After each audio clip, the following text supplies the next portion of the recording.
Well, welcome to the White House. I invited all of you here because if there's one thing I've learned, it's that you got to be nice to state legislators. You never know when one of them might end up being president. And, so you want to treat them with respect. It is great to see all of you. I hope that Jerry's been treating you and our team have been treating you reasonably well.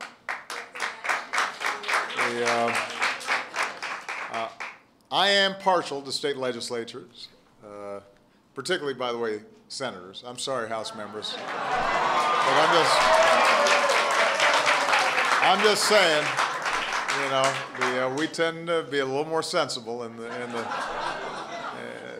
at least at the state level. So I don't know about the federal, but I see my friend Jim from Illinois back here, Jim Claiborne, and he and I served together, and he's still doing a great job. My first campaign for the state senate was nearly 20 years ago.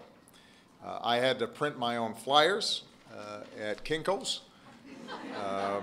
Hardly anybody could pronounce my name. We had to go door to door, Michelle and me and a handful of volunteers, just to get enough petitions to get on the ballot. And just about everybody who I talked to when they did bother talking to me, because there were a number of times where people didn't answer the door or figured I was selling something or preaching something. If they did answer the door and heard me speak for a while, they'd say, well, you seem like a nice young man. Why would you want to go into something dirty and nasty like politics? And I'm sure some of you have heard that, not just from strangers, but from your family members. But what drove me to run for office, what I'm sure drove many of you, is the conviction that politics can, in fact, be a noble profession, that you can, in fact, help to shape and create more opportunity in communities and districts and states and in our nation. And the more time I spent in my community, the more convinced I was that although change happens from the bottom up, and it is critical for communities to embrace non-governmental organizations and community organizations and philanthropies and faith communities in trying to make sure that our schools are working and that our streets are safe and that people have jobs and opportunity. Ultimately, we also need to have a government that is an effective partner, that is not there just to try to stay in power or score cheap political points or get on the nightly news, but elected representatives that are genuinely trying to move the ball forward and try to bring our country together rather than divide it.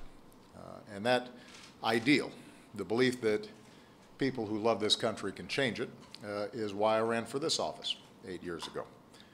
The financial crisis hadn't happened yet, and it turned out that would make our job a lot harder, but when you look back on these last 7 years, we've made enormous progress.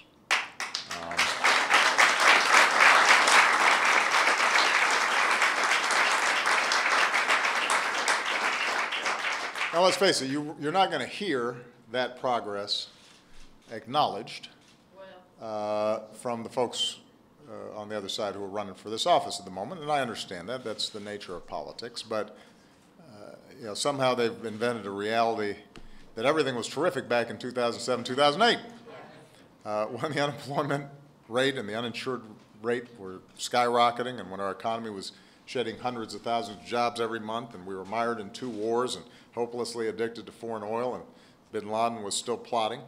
Apparently those were the good old days before I came in and messed things up. But there is this pesky thing called facts.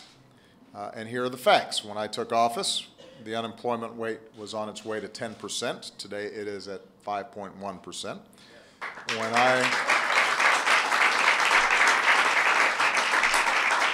I took office, we were losing up to 800,000 jobs a month. Today our businesses have created jobs for a record 66 months in a row, more than 3 million new jobs overall. There are more job openings right now, in fact, than any time in our history. When I took office, more than 15,000 Americans were uninsured. Today, only 9.2% are uninsured, and if we can get a few more states to expand Medicaid, then even fewer will be uninsured. So, for the first time on record, more than 90% of Americans have health insurance, and for the first time, insurance companies can't discriminate against you because of a pre-existing condition, which is helping all of us. And by the way, despite the predictions, we've done all this and cut the deficit by 2/3 since I took office.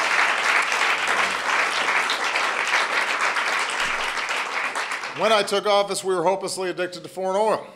Today, we've cut our oil imports by more than half. We've tripled the power that we generate from wind, generate 20 times more solar energy than we did when I came into office, and that has proven to be a steady source of good jobs that can't be outsourced. Our reading scores are up, our high school graduation rates are up, our college attendance is up. There are almost no economic indicators that don't show we have made enormous progress during the course of these last 7 years, and we've done it in partnership with so many of you and so many state governments around the country. I'm going to hold up my record against anybody. Our policy prescriptions have been the right ones. We're on the right side of these debates that are taking place right now. And those things that are not yet done aren't done because we got folks on the other side that are intent on saying no, even when they know it's the right thing to do, even when it's originally was their idea. On issue after issue, the American people agree. The majority of Americans agree we should raise the minimum wage. A majority of Americans agree we should institute paid family leave and sick days for our workers. One recent poll run by a Republican pollster showed that a majority of Republican voters think that climate change is caused by human activity and that their elected officials should do something about it. The only thing that makes climate change political is that not a single one of the top 10 candidates for president on the other side agree with these Republican voters. Unique among conservative parties worldwide. The point is, Americans are not actually as divided as our politics or sometimes our media would suggest on particular issues. We sort ourselves out partly because we're watching different things and reading different things, but when you actually ask people their opinions on issues, there's a convergence there. There's a path for us to act in a unified way, but it requires elected officials to be serious about getting the job done as opposed to winning the next election. And we are ready to build on that progress. We're ready to build on what works, and our policies are the ones that work. So part of our task is to make sure that both sides of the aisle at every level of government get the message that people are looking for us to actually do what makes sense and what the evidence and facts show are going to help working families. And the good news is that it looks like the Republicans will just barely avoid shutting down the government for the second time in 2 years. That's a somewhat low bar, but we should celebrate where we can. The bad news is that it looks like Republicans will just barely avoid shutting down the government again for the second time in 2 years. Instead of manufacturing new crises, Congress should be investing in the things that help our economy grow. Now, given that at least for the next year and a half, there's not going to be the kind of action on a wide range of issues that we'd like to see coming out of Capitol Hill. That puts more of a burden, but also a greater opportunity on state legislatures all across the country, because you can act when Washington won't. The Republican-led Congress hasn't raised America's minimum wage, but 17 states did it on their own, and that boosted wages for 7 million workers, so you are to be congratulated for that. That's your work. Congress hasn't answered my call to provide our workers with paid sick days and paid family leave, but 4 states have now taken action on their own, including Oregon this year. So congratulations, Oregon. We're proud of you.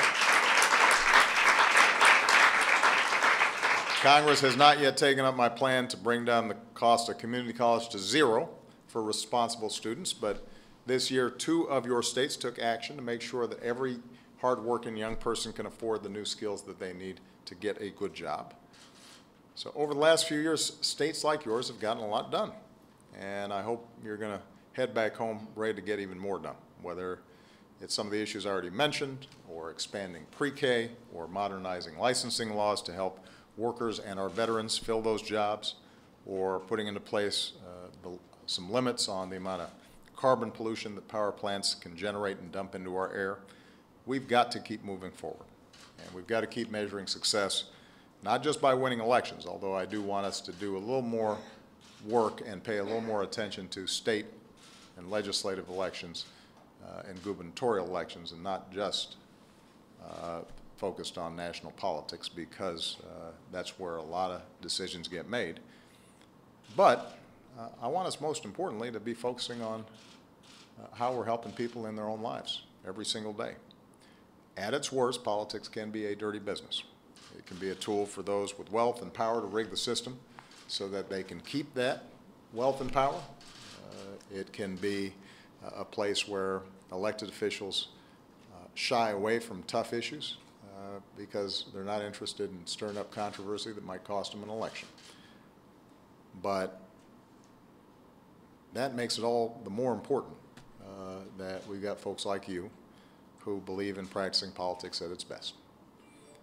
So when you talk to principled, passionate people who want to run for office for the right reasons, but wonder if it's really worth it, you can tell them that the President of the United States says absolutely. It is absolutely worth it. We haven't won every fight. We've got a lot more work to do, but all across America, there are people who have jobs today that didn't have them because of the work that we did. There are people who have health insurance today who didn't have it before because of the work that we did. There are students who are going to college for the first time because we made that possible. There are veterans who served tour after tour who are now home with their families and are getting help that they have not only earned, but that will help make our country stronger.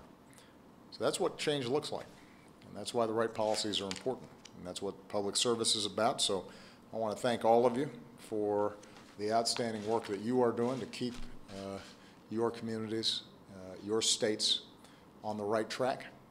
When you get frustrated, don't lose heart, because we're counting on you, and more importantly, the families in your districts and in your states are counting on you. And I think their faith is well placed.